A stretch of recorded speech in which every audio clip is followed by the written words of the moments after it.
Hi friends, నేను మీ డిచేంద్రాని. మేమైతే first time flight journey అయితే చేస్తున్నాము. చాలా బాగా అనిపించింది మాకైతే ఫస్ట్ టైం అయినా కూడా.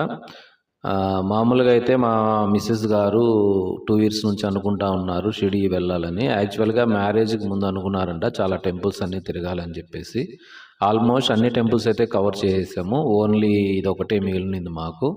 అంటారు కదా పెద్దలు, శివుడు ఆజ్ఞ లేనిదే చీమైనా కుట్టదని. మాకు ఆ ఆజ్ఞ అయితే ఇంకా రాలేదనుకుంటున్నాము. మొత్తానికి ఫైనల్గా అయితే దేవుడు పర్మిషన్ ఇచ్చాడు. మేమైతే వెళ్ళడం అయితే జరిగింది. ఇదంతా కూడా అనుకోకుండా జరిగింది. మా ఫ్యామిలీ ఫ్రెండ్స్ వెళ్తూ ఉంటే మమ్మల్ని ఇన్వైట్ చేయడం అయితే జరిగింది. సరే ఎలాగో 2 ఇయర్స్ నుంచి అనుకుంటున్నాం కదా అని చెప్పేసి ఓకే చెప్పాము. అయితే టైం చాలా తక్కువగా ఉండింది. లీవ్స్ కూడా అడ్జస్ట్ కాలేదు కాబట్టి 5 డేస్ అనుకున్నాము మొత్తం కలిపి. సో అందుకనే వెళ్ళేటప్పుడు ఫ్లైట్, వచ్చేటప్పుడు ట్రైన్ అయితే అనుకున్నాము. అయితే ఫ్లైట్ జర్నీ ఎక్స్పీరియన్స్ ఎలా జరిగింది ఏంటి అనేది నేను లాంగ్ వీడియోలు అయితే అప్లోడ్ చేస్తాను.